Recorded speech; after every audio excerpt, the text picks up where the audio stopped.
Eh bien bonsoir, aujourd'hui on se retrouve pour une petite vidéo unboxing et surtout un peu différente parce qu'on va s'intéresser aux objets reconditionnés de chez Amazon. Donc c'est très simple. Si vous avez lu l'article que je viens de poster sur mon blog parlant de mon ancienne Zippo dans laquelle j'ai implanté un bandeau LED pour remplacer le néon. Du coup, j'ai fait une commande chez Amazon et vous savez bien, chez Amazon, si vous avez une commande de plus de 25 euros, les frais de port sont gratuits. Donc là, avec le bandeau LED, je n'étais pas à 25 euros.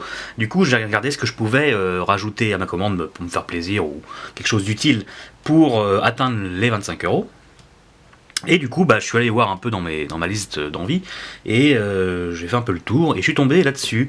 Donc c'est un objet qui m'intéressait et j'ai remarqué qu'il y avait dans la description un objet d'occasion reconditionné par Amazon pour un prix dérisoire. C'est-à-dire que là, l'objet qui est dedans, je l'ai payé un peu moins de 9 euros et normalement, le même objet en neuf vendu par Amazon aussi et tourne autour d'entre 21 et 25 euros. Voilà. Du coup, je me suis dit, ça serait intéressant de voir un peu le service reconditionné d'Amazon, voir si ça vaut le coup de leur faire confiance ou non. Alors cette vidéo ne pourra pas répondre à la question parfaitement, parce que c'est mon premier test, mais on verra si ce premier test est concluant ou non. Parce que le problème du site Amazon, moi j'adore Amazon parce que on y trouve beaucoup de choses et souvent à des prix corrects. Malheureusement chez Amazon, le gros point noir du site Amazon, c'est les descriptions des objets, et bien souvent on est déçu parce qu'on n'a pas tout à fait l'objet qu'on pensait avoir, parce que les descriptions sont toujours un peu bancales. Donc très régulièrement il y a des petits problèmes. Ça c'est vraiment le gros point noir d'Amazon, voilà, ça, je pense que vous le savez si vous utilisez un peu Amazon. Et du coup pour les objets reconditionnés c'est pareil et c'est même pire, c'est-à-dire que là c'était une description très succincte, il y avait juste objet reconditionné, pouvant, voilà, il peut manquer la notice, la boîte, etc. Et surtout tout ce qu'on a c'est bon état.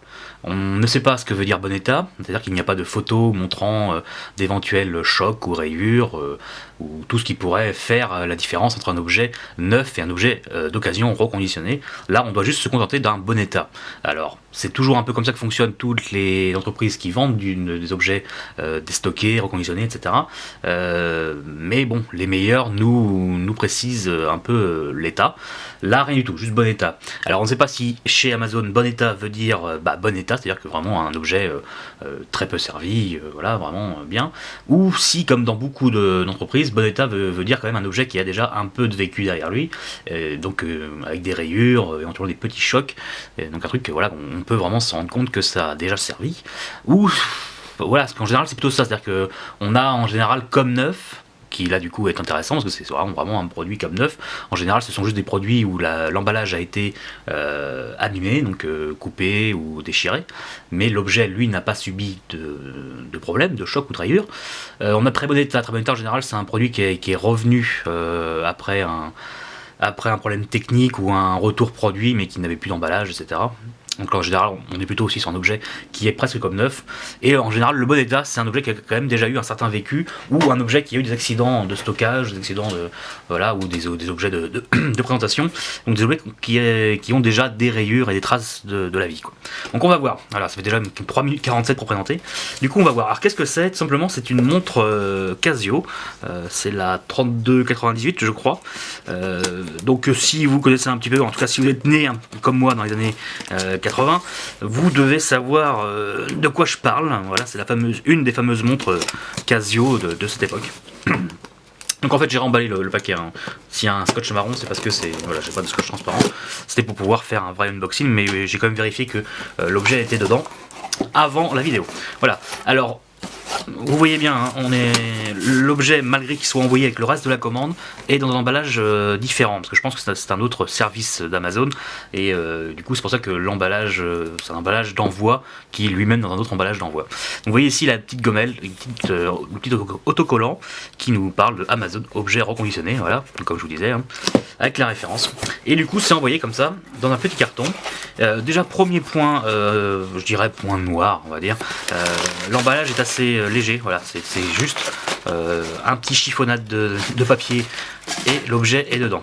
Voilà, donc bien sûr pas de boîte, ce qui est amusant, c'est qu'elle n'a pas sa boîte, mais elle arrive sur son stand de présentation. Alors je sais pas si chez Casio la boîte vient là-dessus, ou si, tout simplement, alors, mais dans le cadre ça va être mieux, ou si justement elle a une boîte à part, et ça c'est vraiment le présentoir quoi, dans les boutiques, je ne sais pas. Pas du tout. Du coup, bon, c'est amusant, donc il n'y a pas de boîte. Du coup, c'est une montre, comme je vous disais. Voici la montre, alors vraiment dans le bon sens, vraiment emblématique des années 80-90. Hein. Ça, à la grande époque, on pensait que les aiguilles c'était complètement has-been et que c'était bien plus simple de lire l'heure sur un minuscule écran. Voilà. Moi, ça me rappelle beaucoup de souvenirs. Alors, quand j'étais gamin, moi en primaire, je n'avais pas cette montre-là. Moi, j'avais une Timex, une Timex qui avait à la fois les aiguilles et un petit écran avec un petit affichage digital, comme ceci. Donc, ça fait vraiment plaisir de retrouver ces montres. Vraiment, c'est vraiment un symbole des années 80-90. Hein. C'est assez incroyable. Ça m'amuse beaucoup. Donc, comme je vous dis, ça coûtait moins de 9 euros. Autrement, neuve, elle coûte dans les 25 euros. Ce qui reste malgré tout pas très cher. Mais, bien sûr, le prix est en rapport avec la qualité. On est sur un boîtier plastique chromé, effet chromé. Donc, on est sur des montres voilà, très peu chères. Ça coûte très peu cher de faire ce genre de montre avec affichage digital. Mais bon, si comme moi, vous êtes un peu nostalgique de ces années-là, et pourquoi pas s'offrir une petite montre comme ça, à pas bien cher. Du coup, on va revenir sur la montre. On va d'abord, voir est-ce que, voilà, on parlait de l'état, de la classification de l'état chez Amazon. Et je suis agréablement surpris. C'est-à-dire que là, donc, comme je le répète, je l'ai acheté comme étant en bon état. Et sincèrement, j'ai fait le tour un petit peu tout à l'heure quand je l'ai reçu. Je n'ai trouvé aucune rayure, aucun choc. Elle avait son plastique de protection sur la face avant, que j'ai retiré voilà, juste avant la vidéo. Le bracelet n'est pas cassé, n'est pas abîmé, n'est pas déformé. Non, voilà, là je suis très content parce que bon état, je l'ai payé moins de la moitié du prix neuf. Et elle est neuve, elle est comme neuve. Je ne vois pas ce qu'on pourrait lui dire pour croire qu'elle ne soit pas neuve, je ne sais pas du tout. Donc je suis super content. Voilà, donc pour l'instant, Amazon reconditionné, je dis chapeau, je dis un bon point, parce que du coup j'ai pu avoir cette montre-là pour vraiment un prix dérisoire, et je suis content, parce que voilà, alors, donc je dirais, moi, mon premier test chez Amazon, dans ce service-là, parfait, parfait, voilà, que dire de plus, hein. J'achète un produit à moins de la moitié du prix neuf, et j'ai le produit neuf. Voilà, tout ce qui me manque, c'est la boîte. Mais bon, à défaut, j'ai ce petit présentoir rigolo. Et malgré tout, j'ai la notice qui est présente. Voilà, la petite notice. En plusieurs langues. Voilà. Donc 32,98, c'est bien ce que je disais. Dans toutes les langues. Ce qui est quand même intéressant d'avoir la notice pour ce genre de montre, parce qu'il faut quand même savoir comment régler l'heure. Par exemple, comment la passer entre le mode 12 heures anglo-saxon et le mode 24 heures qu'on utilise nous en France. Hein, vous savez, le mode 12 heures, ça va être les fameux AM, PM, avec juste de 0 à 12.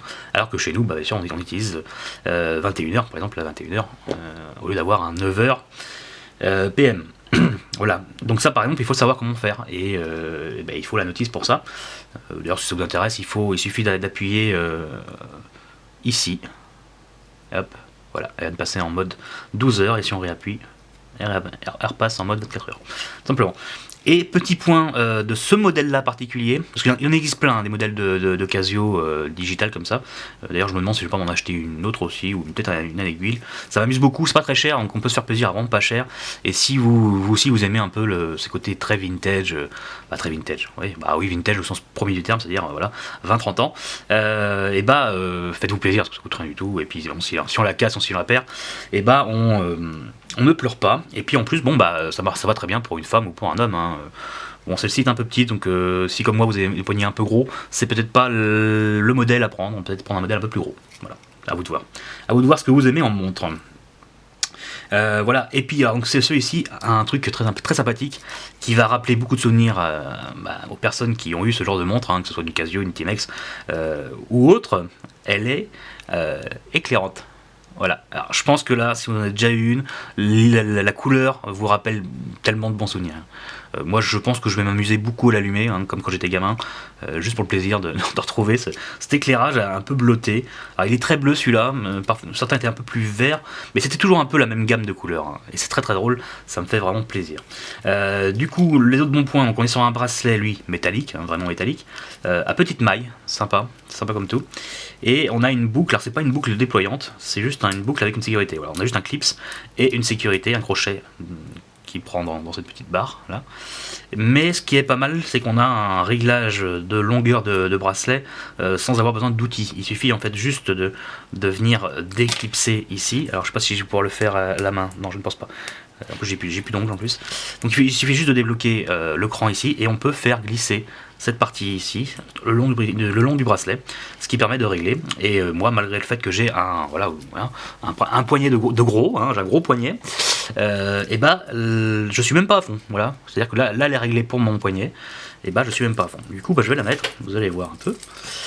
Comme je disais, donc elle est un peu petite pour un poignet aussi gros que le mien. Voilà, hop, ça s'accroche très bien. Mais voilà ce que ça donne sur un poignet. Voilà. Donc je pense que si vous avez un poignet un peu plus fin, et bah ça vous ira beaucoup mieux. Voilà, que ce soit un homme ou une femme, hein, d'ailleurs. Alors pour une femme, elle est peut-être un peu grosse, mais certaines femmes apprécient d'avoir une grosse montre. Elles peuvent se permettre ça. Nous, en tant qu'hommes, un peu moins, si on veut pas faire trop bling bling. Donc voilà, et du coup si vous aimez ce genre de montre, c'est vraiment l'incontournable. Alors certains vont me dire oui mais cette montre là elle est moche, elle est dépassée, franchement c'est trop moche. Peut-être, vous avez peut-être raison, vous avez certainement raison même peut-être, mais j'ai envie de dire à ce niveau là, on n'est plus à savoir est-ce que la montre est belle ou est-ce que la montre voilà, est jolie. C'est juste un symbole, c'est vraiment le symbole des années 80-90 quoi. Porter cette montre là et on remonte dans le temps encore plus rapidement qu'avec une DeLorean. Voilà, on est vraiment, tout d'un coup on revient, moi personnellement je retourne en enfance, et certains pourront simplement retourner, hein, ça dépend quel âge vous aviez, dans ces années là. Moi j'étais gamin à cette époque là. On peut la trouver en modèle chromé comme celle-ci, très classique, mais on peut aussi la trouver en noir, on peut aussi trouver la dorée, qui était très vendue à l'époque, la dorée, et je crois même qu'il y a une version brossée. Il y a plusieurs versions avec du coup, on va dire l'écran autour, là, le cache-écran, on l'a en noir comme ici, on peut l'avoir en blanc, et il y a plusieurs modèles avec différentes formes, plus ou moins carrées, plus rectangulaires. On en trouve aussi un peu dans la même veine, à aiguille, plus classique, à aiguille mixte avec un écran analogique. Vraiment, il y a une très belle gamme, une très grosse gamme. Donc n'hésitez pas à aller voir tout ce que propose la gamme Casio, si vous aimez ce genre de montre, et vous devriez normalement trouver votre bonheur. Donc là, sincèrement, c'est pas forcément celle-là que j'aurais acheté en première, mais j'avais envie du coup de tester un peu le programme Amazon reconditionné, et c'était quand même, voilà, ça reste quand même une des montres Casio emblématiques. En plus, c'est le modèle qui est clair, donc ça c'est le bon point. Et puis bon, pour le prix, il fallait que je teste, et puis et en plus, actuellement, j'ai besoin d'une montre parce que ma montre, vous avez dû le voir depuis quelques vidéos, je n'ai plus de montre au poignet, parce que tout simplement ma montre n'a plus de pile, et j'ai pas pris le temps de remplacer la pile, voilà, tout simplement. Et donc du coup j'avais besoin d'une montre en plus, et puis j'avais envie de changer un petit peu de temps en temps. Voilà, c'est un peu les seuls bijoux que peut avoir un homme, et du coup bien sûr je suis un peu comme tout le monde, j'aime bien un peu changer de temps en temps de montre. Donc ça me fait une de plus, et puis voilà.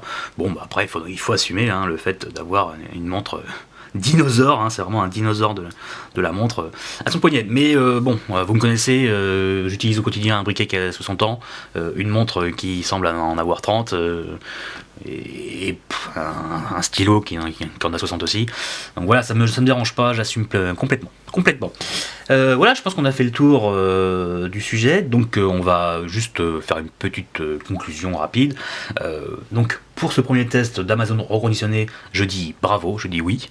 Du coup, alors bien sûr, hein, c'est qu'un test en une fois, donc ça ne peut pas être une vérité absolue. À vous de faire votre idée. D'ailleurs, si vous avez déjà acheté des objets chez Amazon reconditionnés et que vous avez eu des problèmes ou non, n'hésitez pas à laisser un petit commentaire sous la vidéo. Ce sera sympa de voir un peu le retour d'expérience. Et autrement, hop, c'est la cadre au milieu, voilà, c'est mieux. Et autrement, bah moi je pense que personnellement je retournerai voir un peu les objets reconditionnés d'Amazon, et peut-être que je pourrais faire d'autres bonnes affaires. Et si ça arrive, et bah je ne manquerai pas de vous en faire part via Twitter ou mon blog. Je pense pas refaire une autre vidéo, à moins que l'objet soit intéressant à présenter en vidéo, bien sûr. Mais si c'est juste un petit objet de la vie courante dont j'ai besoin et que je commande avec Amazon reconditionné, il n'y aura pas besoin de faire une autre vidéo là-dessus, on est bien d'accord. Hein. Voilà. Et puis pour conclure sur cette montre-là, parce que c'est aussi l'objet que je vous présente, hein, c'est double emploi, la vidéo double emploi. Bah, la montre, si comme moi, vous aimez ces vieilles montres un peu vintage années 80-90, et ben n'hésitez pas, parce qu'on peut se faire vraiment plaisir à vraiment pas cher. Hein. Parce que là, bon, ok, moi je l'ai eu à moins de 9 euros, donc bon, c'est génial. Mais même au tarif catalogue, elles sont entre 22 et 35, 40. 40 pour les plus chers, vraiment les plus chers. Donc, franchement, pourquoi se priver si vous voulez une montre un peu comme ça, vintage, un peu sympa comme ça, si vous voulez faire un déguisement pour Halloween, c'est pas un investissement énorme non plus. Si vous avez besoin d'une petite montre pour bricoler, voilà, qu'on ne voulait pas mettre en péril votre montre, je ne sais pas quoi, moi, Tissot, Breitling, Rolex pour les plus riches d'entre vous, et bah, une petite montre comme ça pourrait faire l'affaire. Hein. Bon, si vous la cassez, bah, bon, vous perdez un billet de 20 euros, et puis bon. C'est toujours agaçant, mais voilà, c'est pas un drame, on va dire. Alors que si vous cassez votre Tissot ou votre Rolex à 3 briques, ça sera déjà plus embêtant, je pense. Voilà. Donc moi, super content. Ça sera donc ma montre pour, en tout cas pour les mois à venir, c'est sûr. En tout cas, le temps que je change ma montre, ma pile de montre, peut-être que j'alternerai.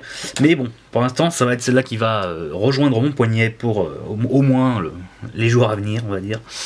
Et du coup maintenant il est temps de passer au baratin officiel de la vidéo. Du coup, alors si la vidéo vous a plu, n'hésitez pas à laisser un petit pouce, ça me fera plaisir. Laissez un commentaire, ça fait toujours plaisir, je les lis tous évidemment. Partagez la vidéo, évidemment, partagez la vidéo un maximum sur tous les réseaux sociaux. Hein. Aidez-moi à me faire connaître. En tout cas, ça me permettra de partager avec plus de monde mes expériences avec ces objets-là, et ces anciennes, et soit nouveaux objets ou anciens objets, bien sûr. Donc partagez la vidéo, abonnez-vous à la chaîne si ce n'est pas encore fait, hein, il est temps, abonnez-vous. Et puis autrement, venez me rejoindre sur les différents réseaux sociaux justement, tels que Twitter et Facebook, voilà, je suis sur les deux. Je suis plus actif sur Twitter, parce que c'est plus facile de communiquer avec vous via Twitter, mais j'ai aussi un Facebook pour pouvoir parler plus longuement d'un sujet ou d'un autre, ça peut être plus pratique d'avoir Facebook. Et autrement, venez visiter mon blog, mon site, sur lequel je fais des petits articles quand j'ai un sujet qui n'est pas exploitable en vidéo, ou pas assez facilement exploitable en vidéo, ce qui a été le cas justement pour l'implémentation, l'insertion, on va dire plutôt, d'un bandeau LED dans une enseigne Zippo ancienne qui ne marchait plus, par exemple, pour faire un exemple du dernier article en l'occurrence. Voilà. Sur ce, on se dit une bonne soirée, et puis à la prochaine.